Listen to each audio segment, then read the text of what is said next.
आज हम लोग पृथ्वी की आंतरिक संरचना के बारे में जानेंगे कि अंदर क्या क्या संरचना है ना। और उसके पार्ट्स के बारे में कौन क्या पार्ट्स है और कौन क्या पार्ट्स नहीं है। तो बिना देर किए हुए चलते हैं पृथ्वी की आंतरिक संरचना की ओर। पृथ्वी की आंतरिक संरचना होता क्या है? तो पृथ्वी की आंतरिक संरचना का सही स्वरूप में पता लगा पाना अभी पूर्ण रूप से संभव नहीं पाया है। कहने का मतलब है कि पृथ्वी के अंदर जितनी भी संरचनाएं हैं वो उसका सही अभी तक पता लगाना संभव नहीं हो पाया है। और वैज्ञानिकों का बीच में इस संबंध में मतभेद है। फिर भी तापमान, दबाव, घनत्व और तरंग पर आधारित परिणामों को एकीकृत करके पृथ्वी की आंतरिक सतह के जो है आंतरिक संरचना है उसके संबंध में कुछ जानकारी देने का प्रयास किया। यानी कि क्या है, ये भी पूर्ण रूप से भी नहीं है, फिर भी तापमान, दबाव, घनत्व और तरंग के आधार पर पृथ्वी की कुछ क्या है संरचना का ज्ञान दिया गया है ना। तो पृथ्वी की आंतरिक संरचना के स्रोत दो है, एक प्रत्यक्ष है और एक अप्रत्यक्ष। प्रत्यक्ष में ज्वालामुखी उद्गार और ज्वालामुखी उद्गार के साथ साथ भूकंपीय तरंग है जो डायरेक्ट रूप से दिखता है। और अप्रत्यक्ष में आपका तापमान है, टेम्परेचर, घनत्व, डेंसिटी और दबाव, प्रेशर, ये तीन अप्रत्यक्ष स्रोत हैं।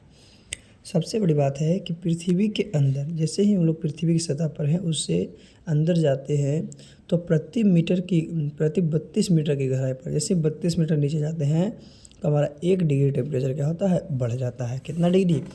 1 डिग्री टेम्परेचर बढ़ जाता है। चलिए आगे हम लोग चलते हैं। तो पृथ्वी की आंतरिक संरचना जैसे कि फिगर में दिखाया गया है उसके लिए एक हम लोग क्या गोल तरबूज के आकार को जैसे ले लिए हैं शेप में, और इसको काटने का देखें कि इसका कौन सा जो है सतह है ना। तो ये समझने के लिए हम लोग एक त्रिभुजाकार काट के, जैसे कि मानते ना है कि कभी कभी हम लोग कोई सेव वगैरह लेते हैं, तरबूज वगैरह लेते हैं तो इस शेप को काट के निकाल कर दिखाता है कि कैसा है कि नहीं है ना। तो वही शेप निकाल कर दिखाएगा और इस शेप के आधार से हम लोग पढ़ते हैं कि इसका आंतरिक संरचना के अंदर है क्या क्या, ये क्या क्या चीज़ों का निर्माण करता है उसके बारे में हम लोग जानने का प्रयास करते हैं, है ना। किसकी? पृथ्वी की आंतरिक संरचना। पृथ्वी की आंतरिक संरचना में आपका हम लोगों को 3 चीज़ पढ़ना है, भूपर्पट्टी, मेटल और क्रोड। यानी पृथ्वी के अंदर ये तीनों हैं। कौन कौन? भूपर्पट्टी यानी क्रस्ट, मेटल्स एंड क्रोड। चलिए तो तीनों के बारे में जानते हैं कि पृथ्वी की आंतरिक संरचना भूपर्पट्टी क्या है, मेटल क्या है, क्रोड क्या है। भूपर्पट्टी कहने का मतलब क्रस्ट है ना। तो पृथ्वी की सबसे ऊपरी भाग को, पृथ्वी जो है अर्थ है उसके सबसे ऊपरी भाग को भूपर्पट्टी कहा जाता है। और भूपर्पट्टी की मोटाई महाद्वीपों व महासागरों के नीचे अलग अलग होती है। महासागर में अलग है और महाद्वीप में अलग होता है। किसकी? भूपर्पट्टी की मोटाई। महासागर के नीचे भूपर्पट्टी की औसत मोटाई 5 किलोमीटर तक है। कितना है? महासागर के नीचे भूपर्पट्टी है उसकी औसत मोटाई 5 किलोमीटर तक है। जबकि वही महाद्वीपीय में देखते हैं तो महाद्वीपीय में इसकी जो मोटाई है वो 30 किलोमीटर तक है। कितना है? 30 किलोमीटर तक है। फिर है कि भूपर्पट्टी का निर्माण सिलिका और एल्युमिनियम से मिलकर हुआ है। क्वेश्चन अक्सर पूछता है कि भूपर्पट्टी का निर्माण किससे? तो सिलिका और एल्युमिनियम से मिलकर हुआ है। इसीलिए इस परत को सियाल भी कहते हैं। इसीलिए ये जो परत भूपर्पट्टी है इसको हम लोग क्या कहते हैं? सियाल कहते हैं। तो ये जानकारी भूपर्पट्टी क्रस्ट के बारे में था। किसके बारे में? क्रस्ट के बारे में। लेकिन सभी का जो भूपर्पट्टी की मोटाई होती है वो सेम नहीं होता है, वो अलग अलग होता है। जैसे कि यहाँ पे दिखाया गया है महासागर का 5 किलोमीटर तक है और महाद्वीप है उसकी मोटाई कितना है? 30 किलोमीटर तक है। कितना है?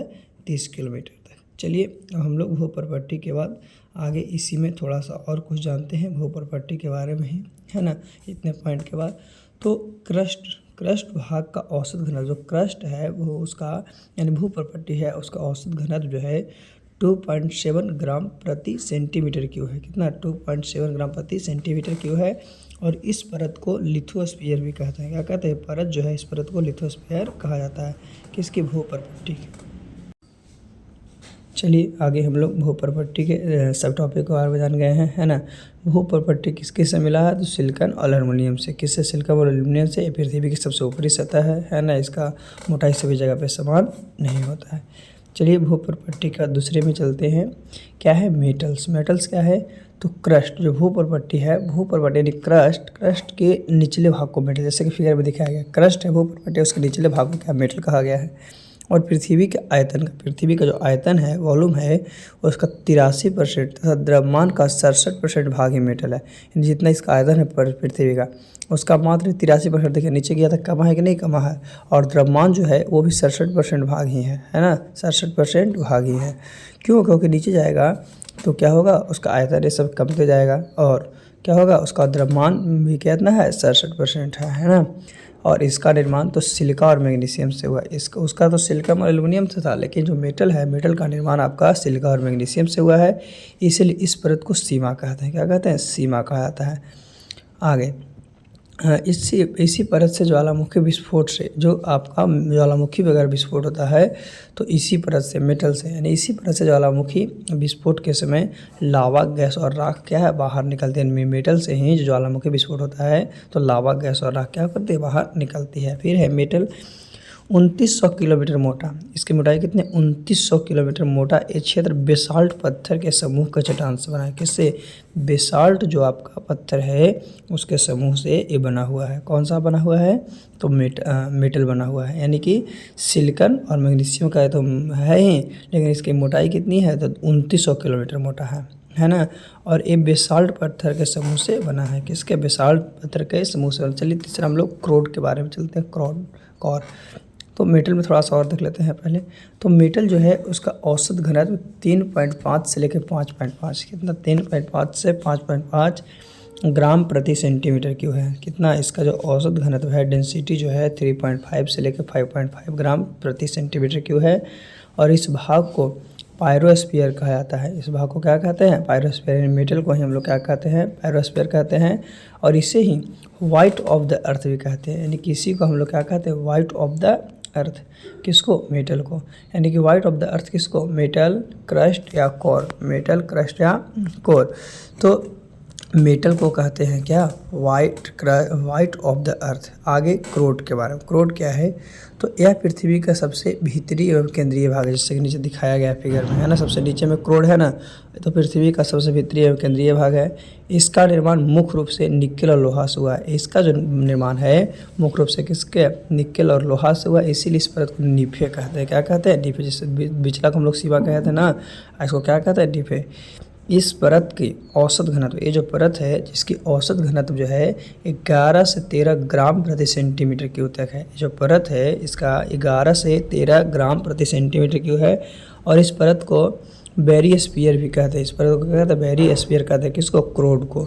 यह पृथ्वी के कुल आयतन का 16% भाग घेरे हुए है। कितना? मात्र 16%। क्यों? क्योंकि जैसे जैसे नीचे गहराई की ओर जाते हैं तो उसका आयतन क्या होता जाता है? कमते जाता है। आयतन क्या होता जाता है? कमते जाता है। तो पृथ्वी की कुल आयतन जितना है उसका मात्र 16% है। कितना परसेंट है?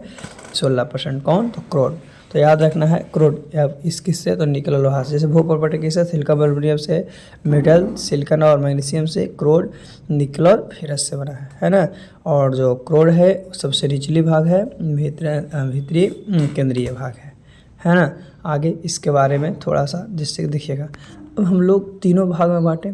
एक क्रस्ट था, एक मेटल था, एक कोर था। तो तीनों का एक बाउंड्री लाइन था ना। तो जो क्रस्ट और मेटल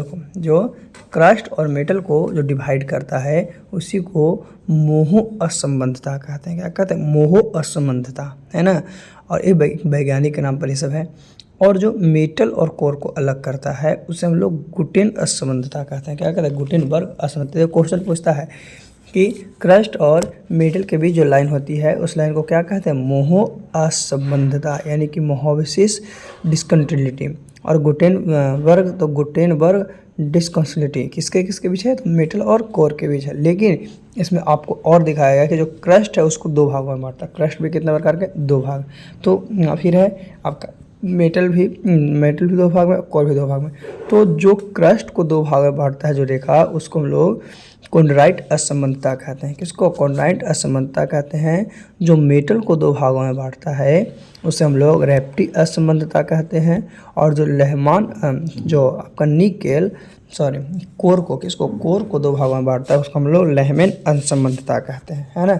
जैसा कि अब लिख दिखाते हैं आगे। जैसे देखिए, ऊपरी क्रस्ट और निचली क्रस्ट के बीच का सीमा क्षेत्र अभी दिखाया था फिगर में। ऊपरी क्रस्ट और निचली क्रस्ट के बीच के सीमा क्षेत्र को कॉन्ड्राइट असंबंधता कहें। क्रस्ट और मेटल के बीच के सीमा क्षेत्र को मोह असंबंधता कहें, है ना। फिर ऊपरी मेटल और निचली मेटल के बीच जो सीमा क्षेत्र था उसको रेफ्टी असंबद्धता कहें। फिर मेटल प्लस क्रोड के बीच सीमा क्षेत्र था उसको गुटेनबर्ग असंबद्धता कहें। फिगर के माध्यम से दिखाए थे, बताए भी थे। फिर ऊपरी क्रोड और निचली क्रोड के बीच का सीमा क्षेत्र है उसको लेहमान असंबद्धता कहते हैं, है ना। तो ये याद रखना है, फिगर से याद रखना है कि किसके किसके बीच जो है कौन किसको बांट रहा है ना। जैसे कि नीचे फिगर भी दिखाया गया है कि किसको मोहो कहें, किसको गुटेनबर्ग कहें, किसको लेहमान कहें, है ना, किसको रेफ्टी कहें और किसको आपका कोनार्ड कहें। तो ये याद रखना है कि कोनार्ड जो है आपका ऊपरी क्रस्ट और निचली क्रस्ट, फिर ऊपरी मेटल और निचली क्रस्ट को रेफ्टी, ऊपरी क्रोड और निचली क्रोड को लेहमान, फिर है क्रस्ट और मेटल को मोहो और मेटल और क्रोड के बीच जो सीमा क्षेत्र है उसको गुटेनबर्ग असंबद्धता कहते हैं। क्या कहते हैं? गुटेनबर्ग असंबद्धता के नाम से जानते हैं। तो ये है पृथ्वी की आंतरिक संरचना। पृथ्वी की क्या है? आंतरिक संरचना है ना। चलिए और थोड़ी सी इसके बारे में, जिससे तुम लोग जान गए, एक आध पॉइंट और जानते हैं। तो एक आध पॉइंट क्या है कि एडवर्ड एबेस ने, जो एडवर्ड स्विस था ने पृथ्वी की आंतरिक संरचना को रासायनिक संरचना के आधार पर, ये आंतरिक संरचना था, इसके अंदर की संरचना थी, उसको रासायनिक संरचना के आधार पर पृथ्वी के परतों को 3 भागों में बांटा था। कौन कौन? सियाल, सीमा और नीफे, है ना। सियाल, सीमा और नीफे, है ना। तो वही सियाल जो था आपका सबसे ऊपर था, फिर सीमा था वो बीच में था और नीफे था वो कहाँ था? तो नीफे जो था सबसे नीचे था, है ना। तो ये है पृथ्वी की आंतरिक संरचना, है ना। तो ये इस टॉपिक से एग्जाम में क्वेश्चन पूछे जाते हैं। तो इस टॉपिक को आप लोग ध्यान में रखते हुए आगे फिर से हम लोग अगले वीडियो में मिलेंगे। चलिए आज के लिए इतना ही।